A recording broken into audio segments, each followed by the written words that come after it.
Oi, gente, tudo bem? Vamos andar um pouquinho mais pra frente. Eu acho até que nós estamos indo rápido, né, turma, com a matéria. Se tiver ficando alguma dúvida aí por parte de vocês, me informem, tá? Me informem. Hoje nós vamos continuar a falar sobre o sistema respiratório e vamos entender o transporte de gases pelo sangue. Como que o sangue consegue levar até as células o oxigênio e o gás carbônico? É isso que nós vamos ver. Então, esses gases respiratórios são o O2 e o CO2. Na aula passada, quando nós aprendemos a respiração celular, nós vimos que o oxigênio do ar, o oxigênio que está no ar, ele precisa passar pelo sistema respiratório e chegar ao sangue. Você se lembra disso? A gente inspira, o oxigênio vai para os pulmões e lá dos pulmões, de uma região chamada alvéolo, o oxigênio cai no sangue. Muito bem. E aí, o que acontece depois? Como o sangue transporta o oxigênio e o gás carbônico? Gente, eu acho que nós já vimos isso muitas vezes. Falo eu acho, porque na quarentena eu tô meio esquisita, sabe? Meio esquecendo das coisas. Mas eu acho que nós já vimos isso. Como o sangue transporta o O2 e o CO2? Vamos começar com o oxigênio, tá? Uma vez que esse oxigênio chega ao sangue, o transporte dele acontece de duas formas. O oxigênio, ele é transportado no plasma e nas hemácias, sendo, gente, que o plasma é a parte líquida. Você se lembra que o sangue tem duas partes? A parte líquida, que é o plasma, e a parte das células, que contém as hemácias, os glóbulos brancos e as plaquetas. Então, olha aqui, cerca de 3% do oxigênio está dissolvido no plasma. O plasma é rico em água, o oxigênio se dissolve na água e tá tudo certo. Agora, a maior parte do oxigênio, 97% dele, é transportado dentro das hemácias. As hemácias que nós já falamos tanto, né? Nesse mês de agosto.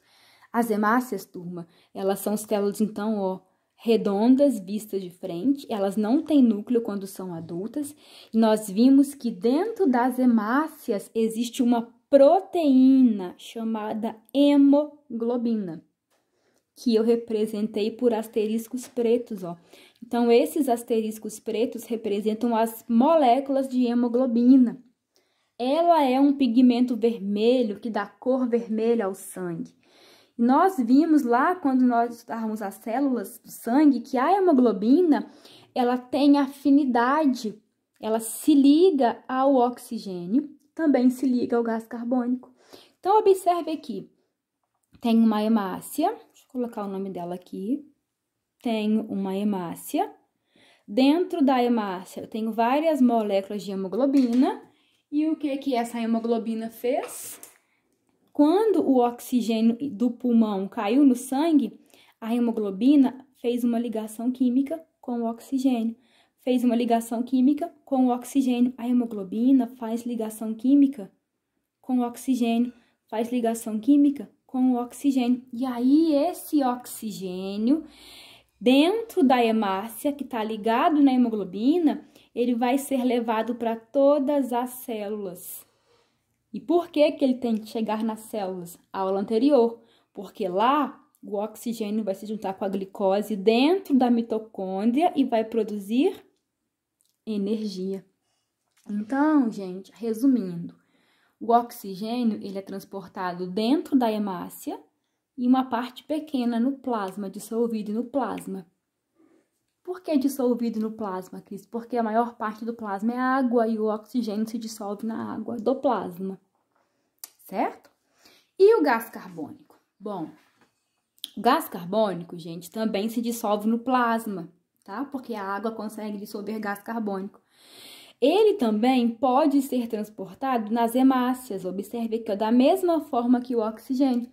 Então, eu tenho aqui a hemácia novamente. Dentro da hemácia, os asteriscos pretos são as moléculas de hemoglobina. E essas hemoglobinas fazem ligação química com o gás carbônico, ligação química com o gás carbônico, ligação química com o gás carbônico. E à medida que o coração bombeia e empurra o sangue, essas hemácias vão sendo empurradas, vão chegar a todas as células lá. Nas células, elas deixam o oxigênio e recolhem o gás carbônico, que é produzido dentro da mitocôndria, você se lembra? Gente, a aula da semana passada ela é muito importante, tá? Ela vai dar a base para a gente entender o destino final dos gases respiratórios. Interessante, né? Muito bem.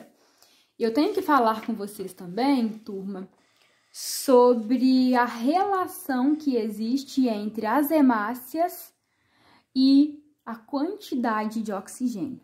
Então, vamos aqui ver um exemplo. Vamos falar sobre a respiração em altitudes elevadas. Cadê o título? Aqui. A respiração em altitudes. Deixa eu enquadrar aqui. Pronto, tá? Observe aqui, gente, que eu tenho duas regiões, tá? Eu tenho o Rio de Janeiro, né, que fica no Brasil, que tá no nível do mar, né, cheio de praia, aquela cidade maravilhosa. E a uma altitude grande, ó, a uma altura muito maior do que o Rio de Janeiro, eu tenho a cidade de La Paz, que fica lá na Bolívia. Gente, o ar, ele tem uma propriedade que é o seguinte: ele fica em maior quantidade nas regiões baixas, onde tem menor altitude. Então, no Rio de Janeiro, que é o nosso exemplo, que é uma cidade que está no nível do mar, olha, está na mesma reta do mar, né? É uma cidade muito baixa. Lá é cheio de oxigênio, então conte comigo. 1, 2, 3, 4, 5, 6, 7, 8, 9. Aqui eu tenho 9 moléculas de oxigênio.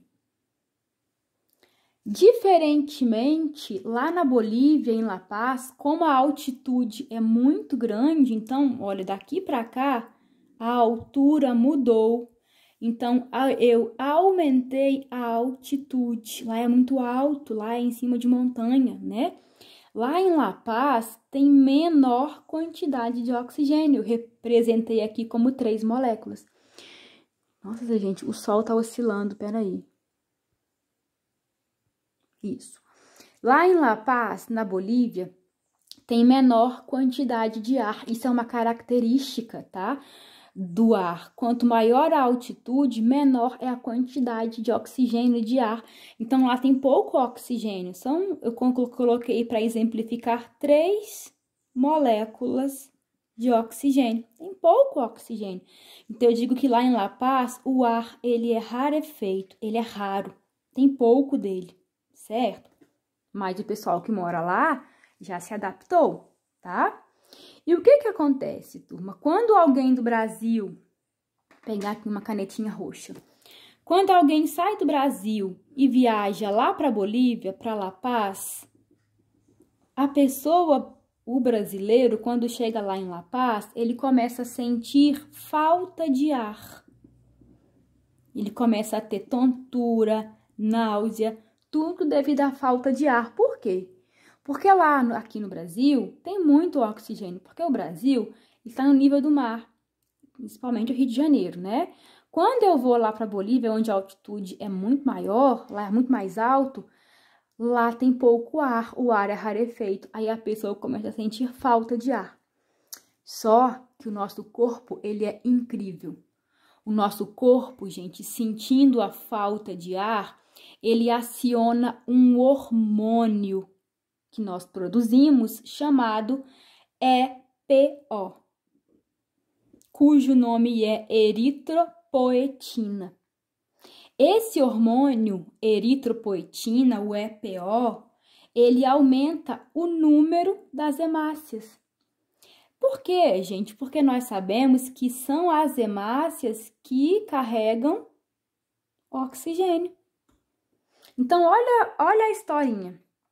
O brasileiro Rio de Janeiro foi viajar lá para La Paz. Lá tem pouco ar. E ele tá com falta de ar. O que o organismo pensa? Eu vou liberar o hormônio eritropoetina e esse hormônio ele vai fazer o corpo aumentar o número das hemácias. Como as hemácias é que carregam oxigênio, quanto mais hemácias, não tem núcleo não. Quanto mais hemácias o corpo produzir, maior quantidade de oxigênio ele vai conseguir transportar e vai suprir essa falta de ar que a pessoa sente lá em La Paz. Interessante? Demais. E isso vai levar algumas semanas, mais ou menos 2 semanas para acontecer. Por isso, gente, que às vezes, quando a seleção de futebol do Brasil vai jogar na Bolívia, eles têm que chegar pelo menos 2 semanas antes do jogo, para dar tempo do corpo dos jogadores produzir o hormônio e o hormônio aumentar a produção, a quantidade das hemácias e assim as hemácias conseguirem carregar mais oxigênio e eles não sentirem a falta de ar. Isso é muito legal. Só, turma, que o ser humano, sabendo disso, começa a fazer o quê? Que nós chamamos de doping sanguíneo, né? O doping é uma manipulação, é uma fraude nas competições.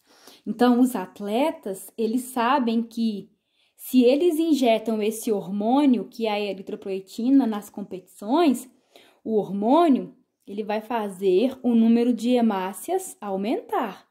Quanto mais hemácias, mais oxigênio o sangue transporta. E, gente, quanto mais oxigênio o sangue transporta para as células, mais aumenta a fabricação de energia no nosso organismo. Então, esse atleta que injeta esse hormônio, o EPO, na veia dele, ele vai ter uma vantagem em relação aos outros atletas, ele fica mais ativo, ele fica mais enérgico. Por quê? Porque esse hormônio EPO aumenta o número de hemácias. Com muitas hemácias, aumenta o transporte de oxigênio para as células e aumenta a fabricação de energia no organismo. E aí esse atleta, ele sai na vantagem, só que isso é errado, isso é uma fraude nas competições, né? E ainda gera um problema. Se eu tô aumentando a quantidade de hemácias, o meu sangue tá com muita hemácia, o sangue pode ficar grosso. E sangue grosso, esse sangue que engrossa, pode entupir os vasos e causar um infarto, um AVC, uma trombose e a pessoa morrer. Ainda existem riscos, né? Mas, turma, é uma adaptação do organismo muito bonita, muito interessante, né? É muito comum a gente aqui, quando tá subindo a serra, né? Ó, por exemplo, essa Serra de Prados, que é bastante alta, tem pessoas que quando chega no meio do caminho assim, ó, na serra, já começa a sentir falta de ar. Por quê? Porque lá é muito alto, então o ar é rarefeito. As pessoas começam a ter tonturas, a cabeça pode começar a doer pela falta de oxigênio. E se a gente ficar lá em cima da serra por umas 2 semanas, acampar lá por esse tempo, o nosso corpo vai liberar o hormônio eritropoetina e vai fazer aumentar a quantidade de hemácias para que elas carreguem mais oxigênio. É uma tentativa de fazer o corpo se encher de oxigênio num lugar onde o ar é rarefeito. Certo? Entendido? Então, muito bem. Um abraço e até a próxima aula. Tchau!